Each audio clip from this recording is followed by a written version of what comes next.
नमस्कार, मैं हूं अंकिता सिंह और आप देख रहे हैं सिटी बिग न्यूज। भाई, हरियाणा के अंदर सभी राजनीतिक पंडितों की भविष्यवाणियों के खिलाफ भारतीय जनता पार्टी की सरकार बन चुकी है। कांग्रेस हार चुकी है और नई सरकार के नए मंत्री और मुख्यमंत्री ने कल शपथ भी ले ली है।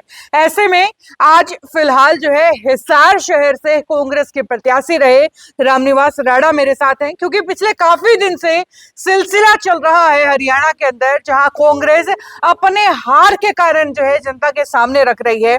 कहीं ईवीएम के ऊपर जो है सवाल उठाए जा रहे हैं, तो कहीं अपने ही नेताओं के खिलाफ बड़े बड़े जो है चीजें सामने ला करके रखी जा रही हैं। और ऐसे में हिसार शहर को लेकर के क्या कुछ कहानी रही कांग्रेस की हार की, वो आज हम जानेंगे। कांग्रेस के प्रत्याशी रहे रामनिवास राणा हमारे साथ है। साहब, स्वागत है सिटी बिग न्यूज पर आपका। नमस्कार जी, सभी हिसार वासियों का मेरा नमस्कार, राम राम जी साहब, नलवा के अंदर अनिल मान कहते हैं कि संपत सिंह ने हमें हरवा दिया। बरवाड़ा के अंदर रामनिवास घोडेला कहते हैं जी धीरज जाट ने और जो बाकी जितने कांग्रेसी थे उन्होंने हमें हरवा दिया। अब रामनिवास राणा अपने हार का ठिकरा किसके सिर फोड़ेंगे? जो हमारे यहाँ हिसार के 8-9 नेता हैं, वो मेरे को नहीं पता ऊपर से आदेश थे या नहीं थे, लेकिन मैं तो यही कहूंगा आदेश थे उनके पास। हाँ। उन्होंने मेरा बिल्कुल साथ नहीं दिया, मेरा टेम खराब किया है। और उन्होंने तो इतना काम तक किया है, जब नजदीक चुनाव आ गए, 5 तारीख के चुनाव थे, उन्होंने 3 तारीख को 4 तारीख को टेलीफोन पे टेलीफोन किए हैं भी रामनिवास राणा को वोट ना दो, सावित्री जिंदल को वोट देने हैं। ये ऊपर से आदेश है। ये मेरे पास सबूत भी है इस बात का। और पार्क में जा करके सुबह सुबह पार्क में किन नेताओं ने किए ऐसे फोन? कौन गए पार्क में? 7-8 नेता हैं ऐसे जो हिसार के जो नेता कुआरे हैं जी, और जो अलग थे गुट से, वो उन्होंने ये काम किया है। तो पार्क में जाकर भी ये कह रहे थे अगर रामनिवास राणा जीत गया तो हिसार शहर में बदमाशी होगी, इस मारी जो है रामनिवास राणा को वोट मत दो, हिसार में सावित्री जिंदल को वोट दे दो। मेरे को तो अफसोस इस बात का है, ये तो जनता को भी सोचना चाहिए था। जनता के 5 साल में बीच में रहा हूँ, हर दुख की घड़ी में गया हूँ, हर दुख सुख में मैं साथ रहा हूँ। लोग जब भी टेलीफोन किया तो उनके बीच में पाया हूँ। जब कोरोना काल आई तो मैंने सैनिटाइजर किया, मेरी जान की हथेली पर रख करके मैंने, लोग घरों में छुपे बैठे थे। और जो है फिरौती का मामला आया तो मैंने संघर्ष किया। मैंने तो बार बार गुंडागर्दी के खिलाफ जो है आवाज उठाई है। और गुंडागर्दी तो मैंने वादा किया था हिसार की जनता से कि गुंडा तो मैं हिसार शहर में गुंडागर्दी तो होने नहीं दूंगा। ये बहनों की, माताओं बहनों की चैन लूटी जा रही है, मेरे भाइयों के, व्यापारी भाइयों की जिस तरह से फिरौती मांगी जा रही है, चाहे मुझे कुछ भी करना पड़ो, हिसार शहर में गुंडागर्दी नहीं होने दूंगा।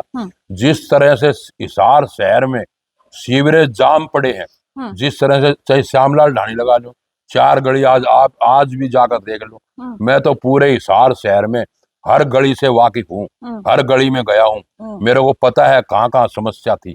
लेकिन हिसार की जनता को भी ये थोड़ा सोचना चाहिए था, कौन हमारे बीच में आ सकता है, कौन हमारे से सीधा मिल सकता है, कौन काम करा सकता है। मेरा तो इतिहास भी गवाह था, मैं तो महावीर कॉलोनी का एक पार्षद ही रहा था। उस पार्षद के समय में जो 2005 में हिसार में कहीं डबल सड़क नहीं हुआ करती थी, मैंने महावीर कॉलोनी में एक सेक्टर बनाने का काम किया, डबल सड़क बना करके बीच में लाइट देने का। इतना मैंने 10-10 फुट भरत करके जो है सड़कें बनाने का काम किया। इतना काम किया तो मेरा तो पूरा प्लानिंग थी कि मास्टर प्लान बना करके हिसार शहर में जो सीवरेज की समस्या है, अब सैनिया मोहल्ला देख लो, श्यामलाल ढाणी देख लो, ऋषि नगर देख लो, माल्टोन देख लो, हर जगह जो है सीवरेज, सड़कों पर नहर की तरह पानी बह रहा है। ये ऐसी की ऐसी समस्या मैं नहीं समझता कि ये ठीक होगी। 5 साल समस्या ये कि तू की तू रहने वाली मौजूद है। आपके हिसाब से सावित्री जिंदल शहर का काम नहीं करेंगी क्या फिर? जो ये कह रही है, मैंने मेरा आखिरी चुनाव है, तो जनता को भी समझना चाहिए था कि आखिरी चुनाव है तो आगे फिर काम कराने की जरूरत ही क्या है। आखिरी चुनाव है, आगे जरूर लड़ना ही नहीं, तो वो उसको बार बार जा करके जनता में क्यों परेशान होगी वो? जनता का जब जाकर परेशान तो जब होगी जब आगे दोबारा चुनाव लड़ना होता है। अब मैंने तो बार बार चुनाव लड़ा है और जनता के बीच रहा हूँ, और आगे भी जनता के बीच रहूंगा, जन सेवा में मौजूद रहूंगा और जन सेवा करता रहूंगा। आगे भी मैं पार्टी में काम करूंगा और पार्टी को मजबूत करने का काम करूंगा। जी, चलिए उसके बाद सावित्री जिंदल पर भी वापस आएंगे, लेकिन अब पूर्ण तरीके से अपनी हार का कारण क्या मानते हैं? जो भीतरघात हुआ वो, या शहर के लोगों के ना समझे? कांग्रेस कभी भी नहीं हारती। अगर कांग्रेस को कांग्रेस नहीं हराती तो कांग्रेस कभी नहीं हार सकती। कांग्रेस इतनी मजबूत है, अगर एकजुट होकर के हमारे नेता जितने भी है हरियाणा लेवल के, अगर एकजुट होकर के लगे तो मैं दावे से कह सकता हूं कभी भी कांग्रेस नहीं हार सकती। इतने इतने वर्कर कांग्रेस के पास यानी है। जो रामनिवास राणा चुनाव से पहले खूब यूं कहा करते जी कांग्रेस हमारी एक है, हाथ का निशान है, वो खुद मान रहे कि गुटबाजियां थी। बिल्कुल 7-8 नेता ऐसे थे हिसार के जो उन्होंने हराने का काम किया है। उसने उनका एक ही मकसद था, किसी तरह भी रामनिवास राणा को हराओ और सावित्री जिंदल को जिताओ। ये नहीं चाहते थे बोले आगे ये सीट जो है इसकी पक जाएगी, क्यों जनता को ये भी पता था रामनिवास राणा जो है काम करने वाला आदमी है। मैं हिसार के इतने काम कर देता, सीवरेज का हो ची कोई भी समस्या हो, इतने काम कर देता भी आगे आने वाले समय में भी रामनिवास राणा जो है दोबारा फिर विधायक पाओगा। इसलिए जो है मेरे को काटने का काम कांग्रेस पार्टी के नेताओं ने ही किया है। और हमारे एक नेता तो ऐसा चालबाज है जो अगर आप उसके सामने जाओगे तो इतना मीठा है, इतना मीठा है, क्या तरबूज करेगा, क्या खरबूजा करेगा। और जब भीतर का इतना काला है, जब वो ऐसा आदमी जो है छल कपट करके जो है उन्हें हराने का काम किया, अगर सबसे ज्यादा काम उस आदमी ने किया है जो हर जगह टेलीफोन करने का काम किया है, मैं ये कहूंगा अब आने वाला जो चुनाव है नगर निगम के चुनाव है, नगर निगम में जितनी मदद मेरी जिस इस चुनाव में विधानसभा में की है उससे भी बढ़ चढ़ करके जो है उनकी मदद करने का काम करूंगा। यानी कि बदला जरूर लेंगे। बदला नहीं, मदद करने, बढ़ चढ़ करके मदद करने का काम करूंगा, बदला नहीं है जी। तो ये जिस नेता के बारे में बात कर रहे हैं जो तरबूजे से भी मीठा है, तो नाम क्यों लेने से शक पकाते हैं? ये आप भी जानती हो, हिसार की जनता जानती है कितना मीठा है, कितना जानते सब है। रामनिवास राणा नाम लेने से क्यों शक पकाते हैं? नाम लेने से क्या फायदा है जब सब जनता जानती है और उसको बहुत अच्छी तरह से जानती है और जनता समझ भी चुकी है। ये नजदीक नहीं है, ये सेक्टर 14 का है। अच्छा। ये भी सब जानती है। तो सीधा सीधा बजरंग दास घर का नाम ले रहे हो? मैं क्यों नाम लूं गरक्कार किसी का? एक नेता नहीं है ना, 8-9 नेता है, एक अच्छा। नहीं है। वो एक नेता तो हद से ज्यादा जो है छल कपटी है। अच्छा, चलिए उसके बाद कुमारी सैलजा और भूपिंदर सिंह हुड्डा के बीच जो खींचतान रही वो हरियाणा चुनाव में सबने देखी और सब कहते रह गए कि कुमारी सैलजा की चुप्पी अब की बार हरियाणा के अंदर ले बैठी कांग्रेस को। नहीं, मैं नहीं समझता। सैलजा जी ने तो मैंने भी टेलीफोन किया था, सैलजा जी ने मेरे को 2 प्रोग्राम दिए और सैलजा जी ने मेरी मदद करी है और भरपूर मदद की है। उन्होंने जो जितनी मदद उसके पास हो सकी उतनी मदद सैलजा जी ने की है। मैं किस लिए कह दूं, सैलजा जी ने तो मदद तो हरियाणा लेवल पे बड़ा फैक्टर क्या मानते हो? नहीं, बड़ा फैक्टर तो बरवाड़ा में जो है राहुल गांधी का प्रोग्राम करवा दिया, वो हिसार में होना चाहिए था।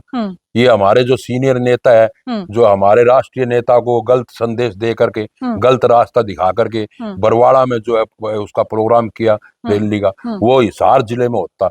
अगर हिसार जिले में होता तो पूरा हिसार जिला जो है कांग्रेस मजबूत होती और कांग्रेस विजय होती, लेकिन वो नीरा बरवाड़ा में करके के उसका असर कम हुआ। ठीक है, लेकिन कांग्रेस तो कहती है जी ये गुटबाजी से ज्यादा ईवीएम के ऊपर सवाल उठ रहे हैं। भाई ईवीएम ने हमें हरा दिया, अगर ईवीएम में गड़बड़ी नहीं होती तो शायद हम हारते नहीं। तो आप खुद कांग्रेस के ही बयानों को गलत साबित करना चाह रहे हैं? नहीं, सार के ईवीएम में 90% 6 मशीन थी, 99% जी 6 मशीनें थी। वो हमने चुनाव आयोग को एप्लीकेशन भेज दी है, दरखास्त भेजी है जी। और 4 दिन पहले हमारे राष्ट्रीय नेता का मेरे पास टेलीफोन आया था। उन्होंने भी मेरे पे रिपोर्ट मांगी है, भाई किन नेता ने जो है आपका विरोध किया, किन नेता ने आपकी सहायता नहीं की। उनके नाम भी मैंने हाईकमान तक पहुंचा दिए हैं। तो उम्मीद है कि कार्रवाई होगी अब की बार। जो कांग्रेस को अंदर हराने वाले जो कांग्रेसी हैं उनको अब की बार भारत जरूर कार्रवाई होगी। राष्ट्रीय नेता राहुल गांधी खड़गे जी इब की बार जो है सख्त कार्रवाई करने का जो है संदेशा देंगे। और मैं तो कहूंगा भाई जो भी ऐसा काम करता है कांग्रेस पार्टी को मजबूत करने की बजाय कमजोर करता है, उसको जो है कांग्रेस पार्टी से बाहर का रास्ता दिखाना चाहिए, जब भी कांग्रेस पार्टी उभर कर सामने आ सकती है। डीमक को कांग्रेस से खत्म कर दिया जाए। बिल्कुल वो क्या करें ना, जो घर का भेदी लंका डाय, वो काम जो है हमारे साथ हुआ है।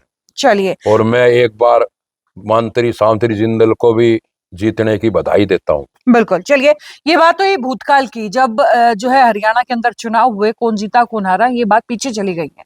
भविष्य में रामनिवास राणा क्या कदम उठाएंगे? क्या भविष्य में राजनीतिक तौर पर सक्रिय रहेंगे? आने वाले चुनाव, जो नगर निगम का चुनाव है, उसमें क्या भूमिका निभाएंगे? और आने वाले समय को रामनिवास राणा किस तरीके से देखते हैं? नगर निगम का चुनाव में हमारे राष्ट्रीय नेता की क्या वह रहेगी, किसको टिकट देंगे, बगैर टिकट लड़ाएंगे, वो उसके ऊपर बात निर्भर करती है हमारे राष्ट्रीय नेताओं पर जी। और हमारे जो हरियाणा प्रदेश के नेता हैं उन पर निर्भर करती है। हमारे को तो जैसे भी आदेश आएंगे उस आदेश के अनुसार चलेंगे। अगर टिकट पर चुनाव लड़ेगी तो चुनाव टिकट वाले की मदद करेंगे, लेकिन मदद तो उसकी करेंगे जिसकी जिस तरह से मेरी मदद की है उससे भी बढ़ चढ़ करके मदद करने का मैं काम करूंगा। अगर वो टिकट पर चुनाव लड़ाती है और टिकट वो मेरे को देती है तो हम चुनाव लड़ने का काम करेंगे। चलिए, बहुत बहुत शुक्रिया आपका हमारे साथ जुड़ने के धन्यवाद। लिए। धन्यवाद। तो भाई, ये है हमारे साथ रामनिवास राणा, जिन्होंने हिसार शहर के अंदर कांग्रेस की हार के कारण क्या है उन पर खुलकर के चर्चा की है और क्या भविष्य की रणनीतियां हैं उनके बारे में थोड़ी सी रोशनी डाली है। खैर, अब आपको क्या लगता है कि जिस तरीके से कांग्रेसियों के अंदर जो ये सिलसिला लगातार चल रहा है आरोप प्रत्यारोप का, इससे कितना फायदा मिलने वाला है और अब कांग्रेस को क्या कदम उठाना चाहिए? भारतीय जनता पार्टी की सरकार हरियाणा में बन चुकी है, इसको लेकर के भी आपकी राय क्या है? कमेंट बॉक्स में लिख करके बताइए और जुड़े रहिए सिटी बिग न्यूज के साथ। नमस्कार, एक बार फिर से आपका बहुत बहुत धन्यवाद। बहुत धन्यवाद।